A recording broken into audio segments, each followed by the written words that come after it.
বৃদ্ধাশ্রমের সামনে যখন গাড়িটা এসে থামলো, ভিতর থেকে প্রথমে নেমে এলো একটি যুবক, তারপর আস্তে আস্তে নামলেন এক বৃদ্ধা। যুবকটি বলল, মা, আমার হাতটা ধরে ভিতরে চলো। বৃদ্ধা করুণ হেসে বললেন, অনেকটা পথ তো একাই হাঁটতে হবে রে বাবু, থাক না, একটু একা হাঁটার অভ্যাসটা এখন থেকেই রপ্ত করি। এই বলে তিনি গেটের ভিতরের দিকে এগিয়ে গেলেন। বৃদ্ধা সীমা দেবীর সুপুত্র মনীষ এবার মাথা নিচু করে এগিয়ে গেল অফিসের দিকে। সব ফর্মালিটি পূরণ করার পর মার কাছে গিয়ে বলল, মা, আমি আসছি, তুমি সাবধানে থেকো। প্রত্যেক উইকএন্ডে আমি আসবো তোমার সাথে দেখা করতে। সীমা দেবী মৃদু হেসে বললেন, না বাবু, অত কষ্ট করিস না, তুই বরং ওই দিনগুলো বৌমাকে নিয়ে ওর মায়ের কাছে যাস, বৌমা খুশি হবে। আয়, এবার তুই সাবধানে যাস। মাথা নিচু করে বেরিয়ে গেল মনীষ আশ্রম প্রাঙ্গণ থেকে। এরপর কেটে গেছে প্রায় 2 বছর। আগে আগে মনীষ মাসে 2-1 বার আসতো, কিন্তু এখন সেটা কমে বছরে 2-1 বার দাঁড়িয়েছে। কি করবে সে? মায়ের দাম চেয়ে একটা সময় পর খুব কমে যায় সন্তানের কাছে। মনীষও তাই সেই একই পথের পথিক হয়েছে। আজ বৃদ্ধাশ্রমে নতুন একজন অতিথি এলেন। ছেলে এসে নামিয়ে দিয়ে গেল। সীমাদেবী এক মনে আসন সেলাই করছিলেন, আর এক সহযাত্রী নীরার কথায় অল্প হাসলেন। তিনি মুখ না তুলেই সুতোতে মনোনিবেশ জারি রেখে তিনি বললেন, অতিথি বলো না নীরা, বলো নিজের বাড়িতে আসলেন।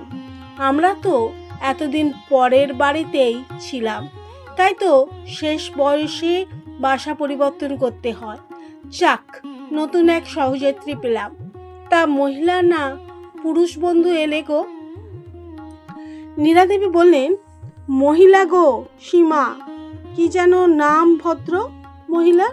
ও হ্যাঁ, মনে পড়েছে, কণিকা রায়। নামটা শুনে একটু চমকে গেলেন সীমা। ভাবলেন, এক নাম পৃথিবীতে কত আছে, আমার ভাবনা ভুল। এর কিছুক্ষণ পর নতুন সদস্যার আগমন ঘটল। সবাই থেকে অভ্যর্থনা জানালেন। শুধুমাত্র সীমা দেবী আজ থমকে গেছেন। এ কি দেখছেন তিনি?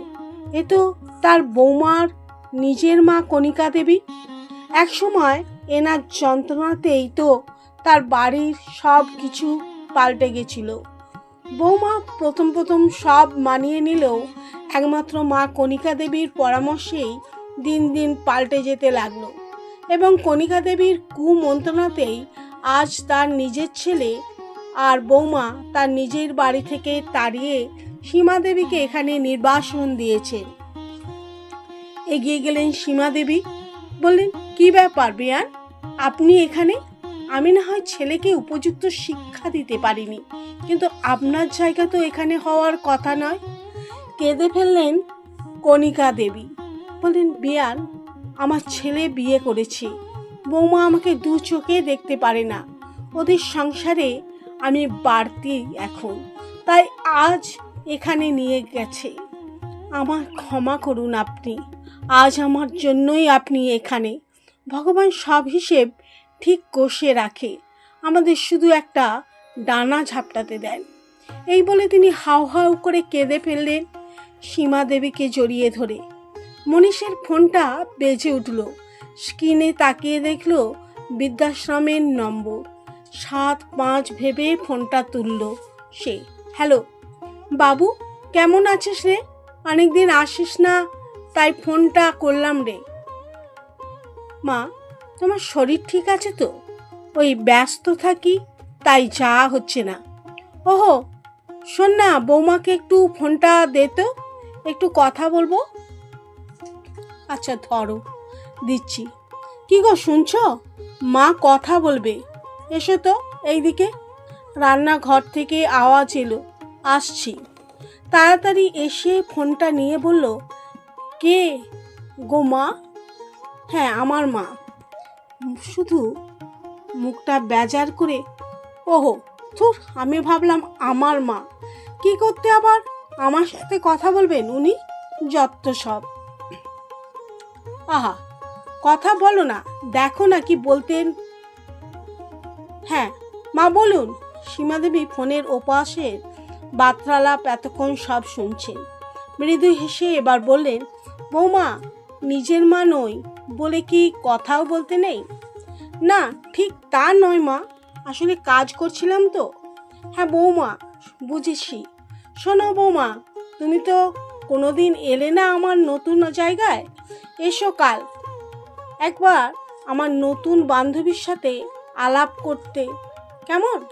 উনি তোমার সাথে দেখা করতে চান একবার। আমার সাথে সে আবার কি?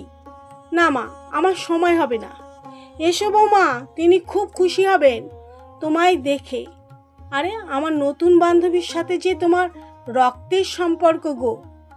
না এসে পারবেই না। আমার নতুন বান্ধবী তোমার মা আছে, আজ আমার এখানে এসেছেন পাকাপাকিভাবে আমাদের সাথে থাকতে।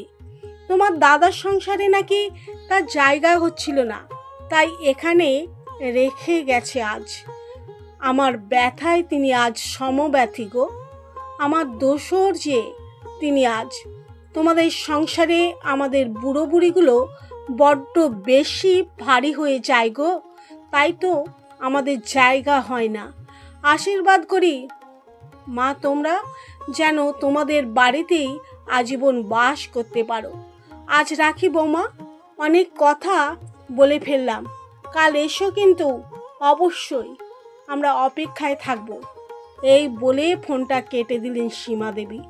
সপাটে একটা থাপ্পড় এসে যেন পড়ল সীমাদেবীর বৌমা পায়েলের গালে। কিছু থাপ্পড়ের শব্দ আর দাগ কোনোটাই থাকে না, কিন্তু আজীবন তার রেশটাকে বহন করতে হয়।